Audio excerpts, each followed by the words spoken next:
कक्षा 6 के इतिहास विषय के अंतर्गत आज ये तीसरा अध्याय है। इस अध्याय में हम पढ़ेंगे नदी घाटी सभ्यता, हड़प्पा सभ्यता के बारे में। बच्चों, जैसा कि हम सभी जानते हैं कि हम सभी किसी न किसी गांव अथवा किसी न किसी शहर में निवास करते हैं। गांव और शहर या नगर के जीवन में बहुत सी समानताएं भी होती हैं तो बहुत सी असमानताएं भी पाई जाती हैं। क्या आप जानते हैं कि भारत में सर्वप्रथम नगर कब बसाए गए? आइए जानते हैं। आज से लगभग 5000 वर्ष पूर्व भारत के पश्चिम उत्तर भाग में सबसे पहले नगरों का निर्माण किया गया था।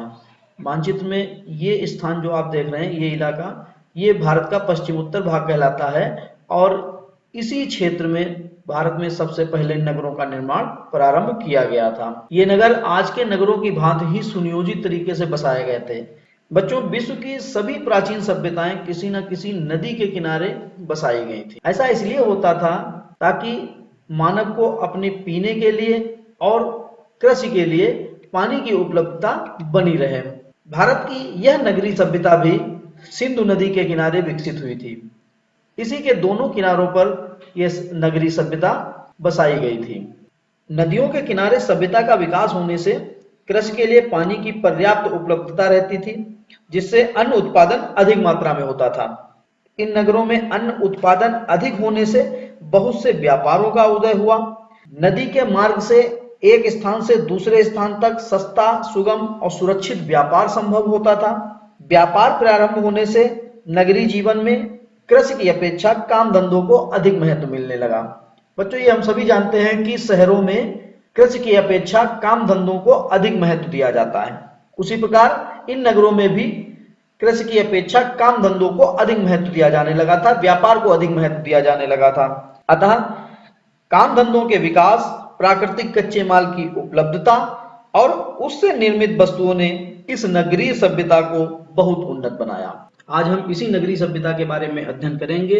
इन नगरों के लोग किस प्रकार से रहते थे, क्या खाते थे, क्या पहनते थे, व्यापार किस तरह करते थे, नगरों की सड़कें कैसी थीं, गलियां कैसी थीं, उनके घर कैसे थे।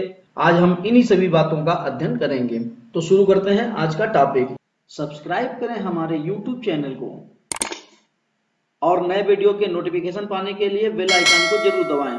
अगर इस सभ्यता की खोज की बात करते हैं तो आज से लगभग 100 वर्ष पूर्व, जबकि भारत में अंग्रेजों का शासन था, 1921 में राय बहादुर दयाराम साहनी द्वारा इस सभ्यता की खोज की गई थी। उन्होंने पंजाब प्रांत में हड़प्पा नामक स्थल पर प्राप्त टीले की खुदाई करके इस नगरीय सभ्यता को खोज निकाला था। इसके बाद सिंध प्रांत में इसका एक और नगर मोहनजोदड़ो की खोज की गई। मोहनजोदड़ो, जो कि हड़प्पा से लगभग 300-400 किलोमीटर दूर स्थित है, वहां पर इसका दूसरा नगर खोजा गया। यहाँ काफी संख्या में मानवों के कंकाल मिले हैं, जिसके कारण मोहनजोदड़ो को मृतकों का टीला भी कहा जाता है। इस सभ्यता के नामकरण की अगर हम बात करते हैं तो इसके प्रारंभिक नगर जिनकी खोज की गई वो अधिकांश सिंधु नदी घाटी में पाए गए थे, इसलिए इस सभ्यता को सिंधु नदी घाटी की सभ्यता कहा जाता है। क्योंकि हड़प्पा नामक स्थल से इस सभ्यता के अवशेष सबसे पहले मिले थे, इसलिए इसे हड़प्पा सभ्यता भी कहा जाता है। इस सभ्यता में कांसे की बहुत सी चीजें प्राप्त हुई हैं, जिससे इस सभ्यता को कांस्य युगीन सभ्यता भी कहा जाता है। इस अध्याय में हम इस सभ्यता को सिंधु घाटी की सभ्यता या सिंधु सभ्यता अथवा हड़प्पा सभ्यता कहकर ही संबोधित करेंगे, इसलिए आप भ्रमित ना हो। हड़प्पा सभ्यता का समयकाल की अगर बात करते हैं तो इस सभ्यता के समयकाल के बारे में पुरातत्वविदों में बहुत मतभेद है। आप अपनी पुस्तक के अनुसार ही इस सभ्यता के समयकाल का अध्ययन करेंगे। आपकी पुस्तक में इस सभ्यता को लगभग 2500 ईसा पूर्व से 1520 ईसा पूर्व का होना बताया गया है, अर्थात ये सभ्यता लगभग 1000 वर्ष अस्तित्व में रही थी। उसके बाद इस सभ्यता के नगर नष्ट हुए थे। आपकी पुस्तक में ये मानचित्र दिया हुआ है, तो यहाँ पर हड़प्पा और ये मोहनजोदड़ो, ये दोनों नगरों को मानचित्र में दर्शाया गया है।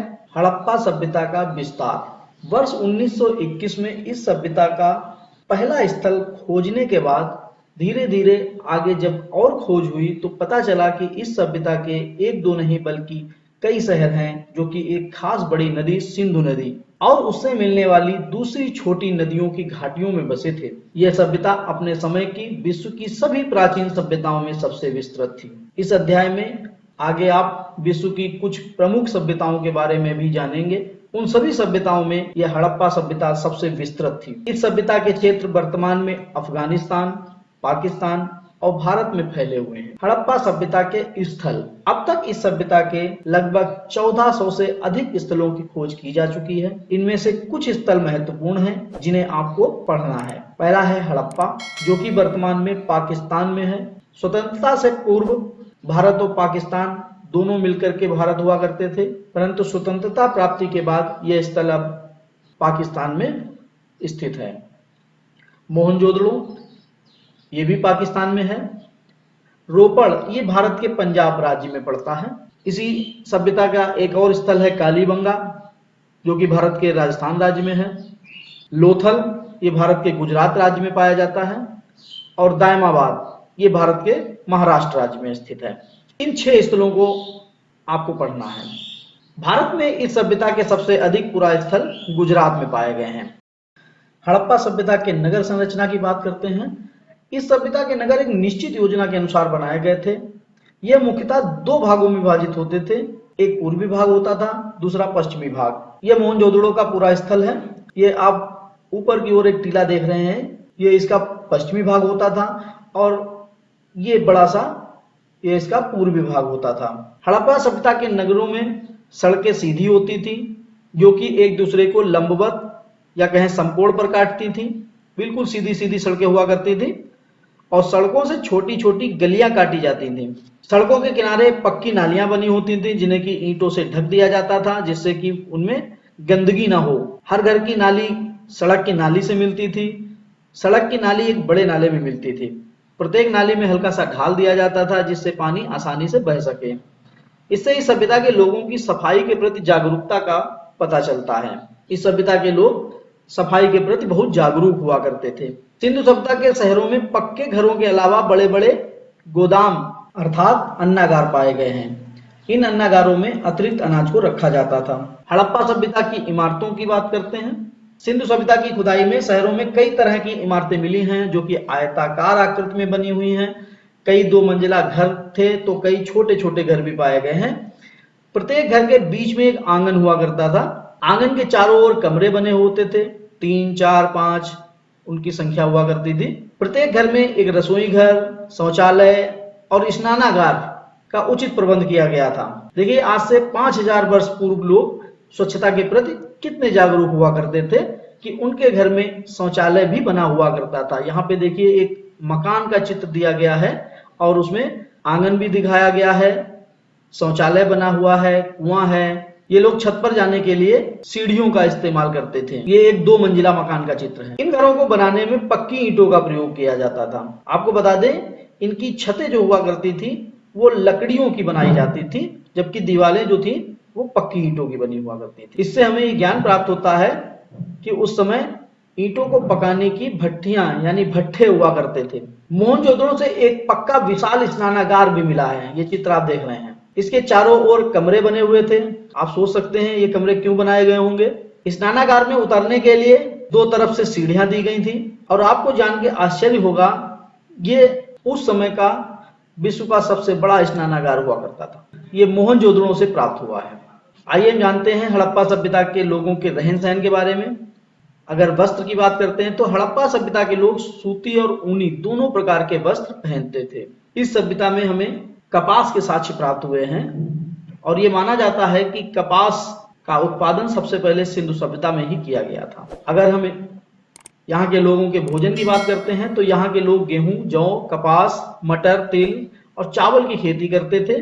चावल, गेहूं और जौ इनके मुख्य भोज्य पदार्थ थे। इस सभ्यता के लोग शाकाहारी और मांसाहारी दोनों थे। इनके पशुपालन की अगर हम बात करते हैं तो ऊंचे कंधों वाले बैल, गाय, भैंस, बकरी, भेड़, सुअर, हाथी और ऊंट उनके पालतू पशु थे। इनका प्रयोग दूध प्राप्त करने में और कृषि कार्यों में किया जाता था। इस सभ्यता के लोग आभूषण भी पहनते थे।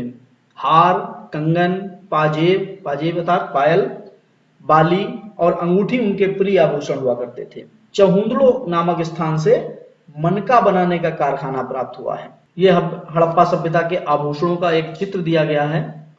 यहाँ पर आप इन आभूषणों को देख सकते हैं। अगर हड़प्पा सभ्यता के धर्म की बात करें कि यहाँ के लोग किस धर्म को मानते थे, कौन कौन से देवी देवताओं की पूजा करते थे, तो खुदाई से प्राप्त साक्ष्यों के आधार पर इसका सिर्फ अनुमान लगाया जा सकता है। खुदाई से या एक मिट्टी की मूर्ति प्राप्त हुई है, संभवतः या उस समय की देवी की मूर्ति थी और इन्हें मातृ देवी कहा गया है। इसके अलावा पत्थर के चौकोर पट्टे पर एक आकृति प्राप्त हुई है जिसमें उस आकृति के सिर पर भैंसे के सींग लगे हुए हैं और इसके चारों ओर जानवर बने हुए हैं। यह अनुमान लगाया जाता है कि संभवतः सिंधुवासी इन्हें पशुओं का देवता मानकर इनकी पूजा करते थे और इन्हें पशुपति का नाम दिया गया है। इसके अतिरिक्त कुछ मोहरें प्राप्त हुई हैं जिन पर पीपल की पत्तियां और सांप की आकृतियां बनी हैं। शायद वो इन सब की पूजा किया करते होंगे, परंतु इन बातों का हम सिर्फ अंदाजा ही लगा सकते हैं, पक्के तौर पर कुछ नहीं कहा जा सकता है। इस प्रकार इस समय के धर्म की निम्न विशेषताएं हम कह सकते हैं। पहला, मातृशक्ति की उपासना। ये माना जाता है कि यहाँ के लोग मातृशक्ति की उपासना करते थे। दूसरा है, शिव की पूजा की जाती थी। तीसरा, वृक्षों की पूजा होती थी। चौथा, पशुओं की पूजा की जाती थी। तो प्राप्त साक्ष्यों के आधार पर हड़प्पा सभ्यता के धर्म के संबंध में सिर्फ इतना ही कहा जा सकता है। तो बच्चों, आज के इस वीडियो में बस इतना ही। पाठ के शेष भाग का अध्ययन हमारे अगले वीडियो में देखिएगा। और यदि आपने अभी तक हमारे चैनल को सब्सक्राइब नहीं किया है तो सब्सक्राइब बटन दबाकर उसे सब्सक्राइब कर दें और वीडियो को लाइक व शेयर करना ना भूलें।